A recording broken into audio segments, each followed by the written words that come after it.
one of the fastest ways for CEOs to lose focus is saying yes too often. And the dangerous part is most leaders think that constant availability is what makes them invaluable. It's not. See, at a certain level of leadership, every yes costs something, not just time. Clarity, energy, presence, strategic decision. And many CEOs don't realize how much power they lose because they're afraid to disappoint people. I was speaking with a CEO recently who told me, I feel exhausted, yet I can't point to one thing causing it. Yes. He was saying yes to things, and see if you can catch yourself here, like meetings he shouldn't attend, or conversations others could handle, projects outside the real priority, or constant accessibility. And it's not because he lacked discipline, because deep down he believed being available made him valuable. And that's where most CEOs quietly lose control of their leadership. This is not a calendar issue, it's an identity issue. And many leaders operate from an internal narrative that sounds like this. If I say no, I'll disappoint people. If I'm not available, I'll seem disconnected. If I stop carrying everything, things will fall apart. That's a common one. And for a while, that identity may even create success.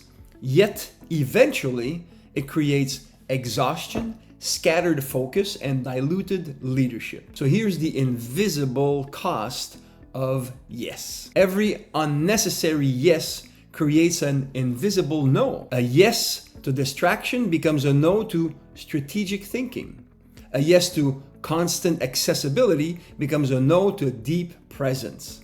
And a yes to low-level involvement becomes a no to the leadership only you can provide. This is why many CEOs feel busy all day, yet disconnected from meaningful progress because activity replaced intentionality. Here's the CEO power shift. You see, the strongest CEOs understand something most leaders miss.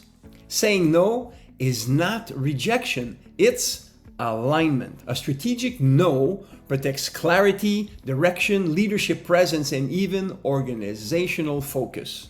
And most importantly, it protects your ability to think. So, this is where the shift often begins. Remember with the CEO acronyms? Let's use it for Chief Excavation Officer. You begin uncovering where you say yes out of guilt or where you overcome it to feel valuable. And finally, where your identity is tied to being needed. That awareness changes everything. The second CEO acronym, Chief Elimination Officer. Then comes the harder part.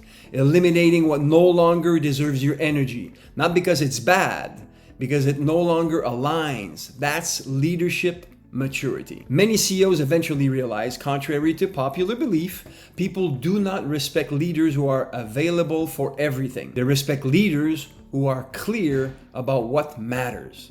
And clarity requires boundaries. Yes, of course. I'm here. What can I do for you? Boundaries. Not rigid walls, yet intentional leadership. Because every time a CEO says yes to something misaligned, the organization feels it.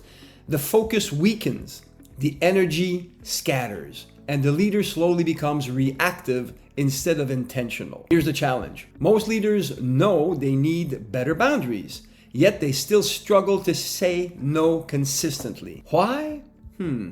Because the real issue is not communication, it's identity. And identity patterns are difficult to see from the inside of our own leadership. So here's the integration assignment. For the next 48 hours, before saying yes to anything, pause and ask yourself, what important thing will this yes force me to say no to? That question alone may completely change how you lead. Now is a good time to actually give this video a like so more leaders can benefit from it and even subscribe to the channel. Finally, the power of no is not in rejection, it's in protection. Protection of clarity, your energy, your focus, and ultimately your leadership. And that's why great CEOs come to me to sharpen their thinking in private so they can execute with precision in public. I promise progress.